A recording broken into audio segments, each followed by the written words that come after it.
ஒரு பூசணிக்காய் வந்து வீட்டில் வைங்களேன், அவன் திருஷ்டி தான் பூசணிக்காய் 2 நாள் அழுகி போயிடும். சில நேரம் அந்த பூசணிக்காய் வெடிச்சு போயிடும். ஸோ அந்த அளவுக்கு வந்து கண் பார்வை தான் வந்து திருஷ்டி. அதான் கண் திருஷ்டி தான் பொல்லாதுன்னு சொல்லுவாங்க. ஏன்னா அடிச்சு போட்ட மாதிரி இருப்பாங்க. ஒரு பர்டிகுலர் இடத்துல மட்டும் வலி இருந்துக்கிட்டே இருக்கும். இப்போ நீங்கள் வந்து இருக்கீங்க, திடீர்னு உங்களுக்கு வந்து தலைவலி வந்துருச்சுன்னு நினச்சிங்களேன், நீங்கள் என்ன சொல்லி மைக்ரேன் வைங்க. அது அப்படி கிடையாது. ஏதோ ஒரு நெகட்டிவ் எனர்ஜி அந்த உங்களை வந்து அதிகமாக தாக்கியிருக்கு. அதனால தான் வந்து தொழில் வளர்ச்சி பண்ணும்போது அவங்களுடைய கல்லா பெட்டியில் பார்த்தீங்களா, எல்லாருக்குமே ஒரு டெஸ்க் இருக்கும். அந்த ஒரு ஓனருக்குன்னு ஒரு டெஸ்க் இருக்கும். அந்த டெஸ்கில் வந்து ஒரு சிகப்பு துணியில் ஒரு பட்டு துணி ஒரு 1/1 அப்படி மாதிரி எடுத்துக்க சொல்லுங்கள். எடுத்துக்கிட்டு அதில் பச்சை கற்பூரம், ஏலக்காய், கிராம்பு, அரகஜா, வாசனை திரவியம், அவங்களுக்கு பிடிச்ச ஒரு அத்தர், ஜாஸ்மின், சாண்டல் எதுவான இருக்கும், அதை அதில் போட்டு கலந்து அதற்கு வந்து சிகப்பு நூலால் கட்டணும். வீட்டு பீரோவில் என்ன பண்ணணும்னா, சிகப்பு துணியில் இதெல்லாம் வச்சுட்டு அவங்கள்ட்ட இருக்கிற ஏதாச்சும் கோல்டு செயினோ 1 ரூபி காயின் அந்த மாதிரி வச்சுட்டு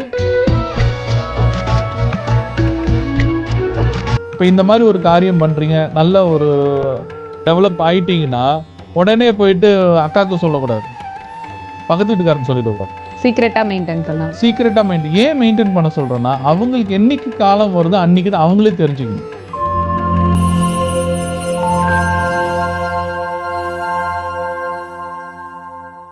காஸ்மோ வியூ நேயர்கள் அனைவருக்கும் வணக்கம். இன்றைய நிகழ்ச்சியில ஜோதிடம் பரிகாரம் குறித்து நமக்கு இருக்கக்கூடிய சந்தேகங்களுக்கு விளக்கம் கொடுக்கறதுக்காக பொற்கோவில் சரவணன் அவர்கள் நம்ம கூட இணைந்திருக்காரு. தொடர்ந்து நிறைய விஷயங்கள் பேசலாம். வணக்கம் சார். ஓம் ஞான ரூபாய வித்மகே சக்தி அம்சாய தீமகி தன்னோ சக்தி அம்மா பிரச்சோதயாத். சரி, இன்னைக்கு நிகழ்ச்சியில வந்து இந்த தொழில் வந்து தொடங்குவாங்க. சின்னதா ஒரு தொழில் தொடங்கி அவங்க நல்லா சக்சஸ் ஆயிட்டு வரும்போதே அவங்களுக்கு ஆப்போசிட்டா வந்து அதே தொழிலை வந்து இன்னொருத்தவங்க செய்ய ஆரம்பிப்பாங்க. இதனால அவங்களுக்குள்ள போட்டி பொறாமைகள், எதிரிகள் மாதிரி கூட பார்க்க ஆரம்பிக்கிறாங்க ஒரு சிலவங்கள. இந்த மாதிரி தொழில் சார்ந்த தடை இருக்கிறவங்களுக்கும் தொழில் சார்ந்த எதிரிகள் தொல்லைகள் இருக்கிறவங்களுக்கும் ஜோதிட முறையில ஏதாவது தீர்வு காண முடியுமா சார்? ஒரு ஃபைனான்சர் வந்து அவங்களோட பரம்பரை ஃபைனான்ஸ் தான். ஆனா அதை விட்டுட்டு ஹோட்டல் இண்டஸ்ட்ரி வைப்பார், வளர்ச்சி அடையாது. ஏன்னா அவங்களோட ஜீன்ல ஃபைனான்ஸ் தான். அப்ப அவர் ஹோட்டல் ஆரம்பிச்சாலும் கூட ஃபைனான்ஸ் சம்பந்தப்பட்ட தொழில் சைடில் செய்யணும், கடன் கொடுக்கணும். அப்ப யாருக்கு கொடுக்கணும்? யாரெல்லாம் ஹோட்டல் ஆரம்பிக்கலாம் அவங்களுக்கு கடன் கொடுக்கணும். ஸோ அந்த மாதிரி வந்து தன் குலத்தொழில் என்னன்னு தெரிஞ்சுக்கிட்டு அந்தந்த வகையறா ஜனங்கள்லாம் அதை செஞ்சுட்டு வந்துட்டாங்கன்னா அந்த ஜீன் அப்படியே அவங்களுக்கு கொண்டு போகும். இப்போ ஒன்று சொல்றீங்க, எதிர்க்க வந்து அதே ஹோட்டல் இண்டஸ்ட்ரி ஆரம்பிச்சுக்க, நானும் ஹோட்டல் போட்டி வரதான் செய்யும். அப்போ போட்டி வரும்போது என்ன பண்ணுவாங்க? அதுக்கு உண்டான எதிர்ப்புகள் செய்வாங்க. எல்லாருமே கேட்கறது தான், இவனுக்கு எதாவது வச்சிடணும், அவனுக்கு வளர்ச்சி அடையக்கூடாது, அவனுக்கு பிரச்சனை வரணும், இப்படிதான் எனக்கு பில்லி சூனியம் ஏவல். ஆமா, அதெல்லாம் வந்து உண்மை. பில்லி சூனியம் ஏவல்லாம் உண்மை. அது இருந்தது ஒரு காலத்துல. இப்போ வந்து அது சாத்தியம் இல்லை. ஏன்னா அந்த அளவுக்கு வந்து என்னோட அனுபவத்துல யாரும் வந்து ஒரு செய்ய முடியாத ஒரு விஷயமா போயிட்டு இருக்காது, கை கெட்டாத முடியுமா போயிட்டு இருக்கான்னு சொல்லுவாங்க. மந்திரத்துல மாங்காய் பறிக்கலான்னு ஒரு கதை இருக்கு. ஆனா இன்னைக்கு அது உண்மையா மாறுது, பறிக்க முடியாதுன்னு மாறுது. ஆனா மந்திரத்தை ஸ்ரத்தையா ஒருத்தன் பண்ணாங்கன்னா அதோடைய மாற்றம் பல மடங்கு. இப்போ இந்த பரிகாரங்களை விட இந்த மந்திர உச்சாரணம் நல்ல பலன் தருமா? பரிகாரத்தோட மந்திரம், அதான் நான் சொன்னேனே, சேர்த்து தான் சொல்லணும். நீங்க செய்யற ஒரு செயல், அது கூட ஒரு மந்திரம். அந்த மந்திரம் தான் அந்த செயல் கொண்டா உயிர் கொடுக்குது. இப்போ ஒவ்வொருத்தரும் ஒரு பேர் இருக்கு, அந்த பேரு கூப்பிட்டாதான் அவன் திரும்புவான். பேர் இல்லாம எப்படி அவனை கூப்பிடுவீங்க? உங்க பேர்ல பல பேர் இருப்பாங்க, ஆனா எந்த நபர் அந்த வாய்ஸ்ல கூப்பிடுறாங்களோ அந்த நபர் தான் திரும்புவாங்க, எல்லாருமே திரும்ப மாட்டாங்க. அப்ப இந்த டோன் ரிஜிஸ்டர் ஆகுதுல்ல, அதுதான் இந்த மந்திரத்தோட உச்சரிப்பு. அப்படிப்பட்ட விஷயத்தெல்லாம் வந்து இந்த தொழில் சம்பந்தப்பட்ட விஷயத்துக்கெல்லாம் ரொம்ப ஜாக்கிரதையா அதை அணுகுமுறை பண்ணணும். ஏன்னா இதுல வந்து ஒருத்தனை பழி வாங்குறன்னு நினைச்சு அந்த பழி தனக்கே வந்துற மாதிரி பல விஷயங்கள் நடந்துட்டு. அப்போ வந்து என்ன பண்ணணும்னா, சாதாரணமா வந்து கடைக்கு வாசல்ல திருஷ்டி தொங்க விடலாம். ஒரு எலுமிச்சப்பழம், 9 பச்சை மிளகாய், அது கீழே ஒரு கறித்துண்டு, இதை வச்சு வாசல்ல கட்டணும். கட்டிட்ட பிறகு அவனுக்கு திருஷ்டி அதிகமா இருந்ததுன்னா அது உடனே அழுகி போயிடும், அது உடனே மாத்திடணும். மாற்றும் போது எப்படி பண்ணோம்னா, எல்லாருமே எடுத்து ரோட்ல போட்டுருவாங்க. ரோட்ல போட்டா என்ன ஆகும்? அதை மெரிச்சுக்கிட்டே தான் உள்ளேயும் வருவாங்க. அப்போ என்ன பண்ண, அது எடுக்கும்போது ஒரு கேரி பேக்கில் வச்சு எடுத்து பேக் பண்ணிட்டு ஓரமாக போட்டுருணும். திருப்பி புதுசு மாட்டணும். இப்படிதான் பண்ணணும். ஆனா அந்த வெள்ளிக்கிழமை, அமாவாசை கிழமை எல்லாம் மாற்றுறதெல்லாம் வந்து முறை கிடையாது. எப்ப அது கெட்டு போச்சோ உடனே மாத்துறது தான் விதி. அது அப்படியே கூடுதலா நீங்க பண்ணிக்கிட்டே இருந்தீங்கன்னா, அந்த திருஷ்டி இன்னும் டாமினன்ட்டா தான் ஆகுமே தவிர, அதனால அவங்களுக்கு இன்னும் பாதிப்பு அதிகமா ஆகும். அதுக்கு தான் வந்து ஏன் அத தொங்க விடுறாங்கன்னா, அதுல இருக்கிற இப்ப எலுமிச்சை சிட்ரிக் இருக்கும். ஏற்கனவே வந்து ஆன்டி ஆக்ஸிடென்ட் மாரி அது. பச்சை மிளகால காரம் இருக்கும். அதுவும் எதிர்ப்பு சக்தி தான். அப்போ கண்ணுக்கு தெரியாத ஒரு எனர்ஜி இதோட ஆக்கர்ஷணத்தினால இழுத்து வச்சுக்கும். அப்ப அது என்னாகுது? கெட்டு போகுது. இப்போ ஒரு பூசணிக்காய் வந்து வீட்ல வைங்களேன், அவன் திருஷ்டி தான் பூசணிக்காய் 2 நாள் அழுகி போயிடும். சில நேரம் அந்த பூசணிக்காய் வெடிச்சு போயிடும். ஸோ அந்த அளவுக்கு வந்து கண் பார்வை தான் வந்து திருஷ்டி. அதான் கண் திருஷ்டி தான் பொல்லாதுன்னு சொல்லுவாங்க. ஏன்னா, நம்ம மனசுல இருக்கிற விஷயங்கள் கண் வழியா தான் வெளில வரும். இப்ப அதான் என்ன சொல்லுவாங்க, ஒரு பாடி லாங்குவேஜ் சொல்லுவாங்க. யார பார்த்து பேசு, கண்ண பார்த்து பேசுன்னுவாங்க. கண்ணு தான் அவங்களுக்கு காமிச்சுக்கணும். அவங்க வந்து என்ன நினைக்கிறாங்க நம்மளன்னு. அப்படிப்பட்டது தான் அந்த கண் திருஷ்டி. போய் திட்டுறதுனால திருஷ்டி வராது. கண் பார்வையே போதும். நீங்க 4 வாட்டி அந்த இடத்துல நடந்து போங்க. நீங்க ரொம்ப அழகா இருக்கீங்க, அழகா இருக்கீங்கன்னு அடுத்த நாள் நீங்க படுத்து தூங்கிடுவீங்க. இதுதான் கண் திருஷ்டி. இன்னொன்னு சொல்றேன். இப்போ பெண்கள்லாம் போயின்னு இருக்காங்க. பைக்ல போறாங்க, எல்லாரும் போறாங்க. திடீர்னு அவங்கள அறியாம ஒரு சேஞ்ச் ஆஃப் ட்ரெஸ் சேஞ்ச் பண்ணுவாங்க. ஏன்னா ஒருத்தங்க பார்க்குறான்னு அவங்களுக்கு உணர்வு வரும். அது உண்மையா நடக்கிறது எல்லாருக்குமே.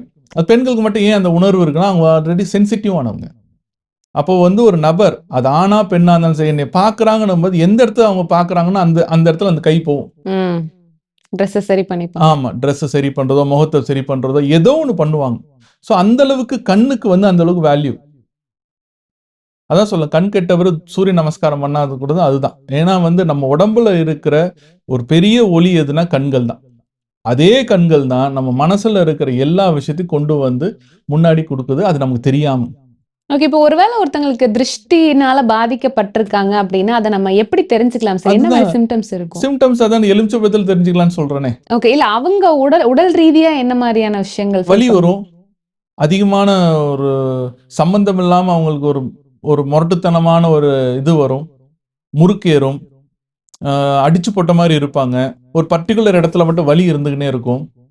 இப்ப நீங்க வந்து இருக்கீங்க. திடீர்னு உங்களுக்கு வந்து தலைவலி வந்துருச்சுன்னு நெனச்சுங்களேன். நீங்க என்ன மைக்ரேன்னுவீங்க. அது அப்படி கிடையாது. ஏதோ ஒரு நெகட்டிவ் எனர்ஜி உங்கள வந்து அதிகமா தாக்கியிருக்கு. அதனால தான் வந்து எந்த இடத்துல வீக்கா இருக்கோ அந்த இடத்துல பெயின் வந்துரும். சரிங்களா? ஸோ அதனால வந்து என்னன்னா, கண் திருஷ்டி தான் இருக்கிறதுலே பெரிய திருஷ்டி. அதனால தான் சின்ன வயசுல குழந்தைங்களுக்கெல்லாம் எங்க பார்த்தாலும் பொட்டு வைக்கிற காரணமே அதுதான். யார் பார்த்தாலும் வந்து கண்ணு படக்கூடாது என் குழந்தைக்கு அப்படின்னு சொல்லிட்டு இங்க கால் பாதத்துல எல்லாம் வைப்பாங்க. ஆனா இன்னைக்கு வந்து பொட்டு கூட யாரும் வைக்க மாட்டேன்றாங்க.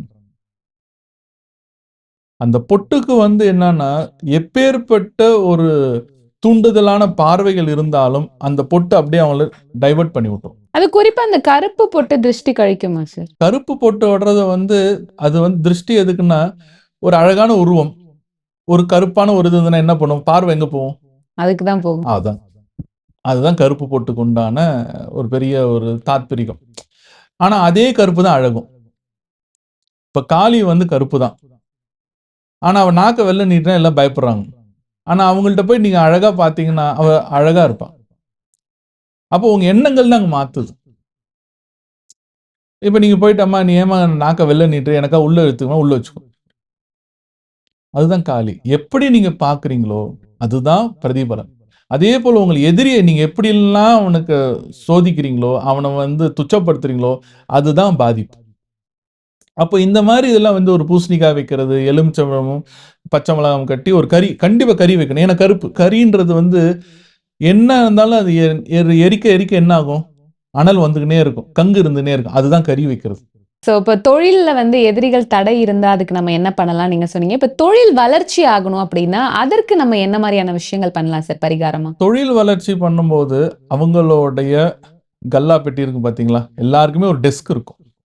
அந்த ஒரு ஓனருக்குன்னு ஒரு டெஸ்க் இருக்கும். அந்த டெஸ்க்ல வந்து ஒரு சிகப்பு துணியில, ஒரு பட்டு துணி, ஒரு 1/1 அப்படி மாரி எடுத்துக்க சொல்லுங்க. எடுத்துக்கிட்டு, அதில பச்சை கற்பூரம், ஏலக்காய், கிராம்பு, அரகஜா, வாசன திரவியம், அவங்களுக்கு புடிச்ச ஒரு அத்தர், ஜாஸ்மின், சாண்டல் எது வேணா இருக்கலாம். அது அதில போட்டு கலந்து, அதற்கு வந்து சிகப்பு நூலால கட்டணும். சிகப்பு நூலால கட்டி அந்த டிராயர்ல வச்சுக்கணும். சிகப்பு நூல் எதுக்கு? சிகப்பு அக்னி. நம்மளுடைய விஷயங்களை பிரபஞ்சத்திலேருந்து கொண்டு வருது சிகப்பு தான். அதே சிகப்பு தான் டேஞ்சர். நெருப்பு தத்துவம்னால தான் சிகப்பு. அப்போ நெருப்பு தத்துவத்தில் இருக்கிறதுனால உங்களுடைய ஆசைகள் உடனே பூர்த்தி ஆகும். அதனால தான் அக்னியை வச்சு யாகம் பண்றது. இப்ப யாகம்னா அக்னி தானே, தண்ணி ஊத்தி யாரும் யாகம் பண்றது இல்லையே. அக்னி வளர்த்து நெய் ஊத்துறது, இருக்கிற பட்சணங்கள் எது இருந்தாலும் அதுல போட்டோம்னா அது அக்னி வாங்கிக்கிட்டே இருக்கும். அதனாலதான் யாக குண்டங்கள்ல 1 அடியிலேருந்து 20 அடி வரைக்கும் யாக குண்டத்தை போடுறாங்க. அப்பனா எவ்வளவு பட்சங்கள் போட்டாலும் அந்த ஒரு மந்திரத்தினாலையும் அந்த ஆஜ்யத்தினாலையும் அந்த யாகம் பூர்த்தி ஆகுது. நம்ம எது கொடுத்தாலும் வாங்கிக்கிட்டு உங்களுக்கு என்ன வேணுமோ அது கொடுக்குது. அப்ப அந்த மந்திரம் தான் நம்மளை இது பண்றது. அந்த எஜமான் எந்த மாதிரி சங்கல்பம் பண்றாரோ அது நிவர்த்தி ஆகும். அதுதான் இவங்க டிராயர்ல அந்த சிகப்பு நூல், சிகப்பு பட்டு துணி இதெல்லாம் வச்சுட்டு அத்தர் போட்டு சிகப்பு நூலால சுத்தி அதுல வச்சிடணும். எப்பயுமே ஞாயிற்றுக்கிழமை ராகு காலத்துல அந்த டிராயர் ஓபன் பண்ணி ஒரு ஊதுபத்தி மட்டும் காமிச்சா போதும். அதனால வளர்ச்சியும் அடையும், அதனால ஒரு செழிப்பும் ஆகும். அந்த செய்யற செயலுக்கு ஒரு நல்ல ஒரு பிரதிபலன் கிடைக்கும். ஓகே, இப்ப நம்ம இது தொழில் சார்ந்த இடங்கள்ல இந்த மாதிரி மூட்டை கட்டி வைக்க சொன்னீங்க. இது நம்ம வீட்டு பீரோலையும் வைக்கலாம். வீட்டு பீரோல என்ன பண்ணணும்னா சிகப்பு துணியில இதெல்லாம் வச்சுட்டு அவங்கள்ட்ட இருக்கிற ஏதாச்சும் கோல்டு செயினோ 1 ரூபி காயின் அந்த மாதிரி வச்சுட்டு பண்ணலாம்னா நல்லது. ஓகே, சோ இதே மாதிரி ராகு காலத்துல பண்ணலாம். அப்போ வீட்டுல இருக்கிறதுனால லேடிஸ் எப்போ டெய்லி கூட பண்ணலாம். ஏன்னா அவங்க வீட்டுல அது செஞ்சாதான் வீட்டுக்கு பணம் வரும். ஸோ அதனால அந்த இடத்த இது பண்ணா. இன்னொரு விசேஷம் என்னன்னா அது கொஞ்சம் பிரைவசியா வச்சுக்கணும். என்னைக்குமே எதை வெளியில சொல்லணுமோ அதை சொல்லணும், எது தனக்குள்ள வச்சுக்கணும் அதை வச்சுக்கணும். இப்ப இந்த மாதிரி ஒரு காரியம் பண்றீங்க, நல்ல ஒரு டெவலப் ஆயிட்டீங்கன்னா உடனே போயிட்டு அக்காவுக்கு சொல்லக்கூடாது, பக்கத்து வீட்டுக்காரன் சொல்லிடக்கூடாது. சீக்கிரட்டா மெயின்டைன். ஏன் மெயின்டைன் பண்ண சொல்றேன்னா அவங்களுக்கு என்னைக்கு காலம் வருது அன்னைக்கு தான் அவங்களே தெரிஞ்சுக்கணும். நம்ம போய் ஒன்று சொல்லி செஞ்சோம்னா அவங்க செய்ய மாட்டாங்க. அவங்க நினைப்பு எப்படி இருக்கும், இவ செஞ்சுதான் டெவலப் ஆகிறா போலது, பண்ணவே கூடாதுன்னு அவங்க மனசுல ஏதோ ஒன்று போகும். நெகட்டிவ் எண்ணங்கள் யாருக்கு வேணா வரும்ல, அது நமக்கே தடையாயிடும். ஸோ அதனால எந்த விஷயத்த மறைக்கணும், எந்த விஷயத்த ஓப்பனா பேசணும். இப்போ ஒன்றும் இல்லை, ஓப்பனான விஷயத்த என்ன பேசணும், நீங்க டெய்லி கோயிலுக்கு போயிட்டு வாங்க, விநாயகர் கோயில் போங்க, ஆஞ்சநேயர் கோயில் போங்க, அது சொல்லலாம். அதனால ஆனா நீ கோயிலுக்கு போய் என்ன பண்றேன்னு சொல்லக்கூடாது.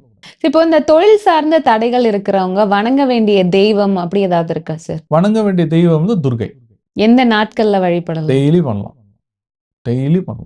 இதுக்கு நாட்கள் நட்சத்திரம் அதெல்லாம் எதுவும் கிடையாது. டெய்லி நீ காலையில வந்தீங்களா இல்ல மதியானம் வரை எப்போ போய் நீங்க அந்த துர்கை அம்மன் பாக்குறீங்களோ ஒரு ஊதுபத்தி காமிச்சு நமஸ்காரம் பண்ணிட்டு உட்காந்தாவே நல்லது இருக்கு.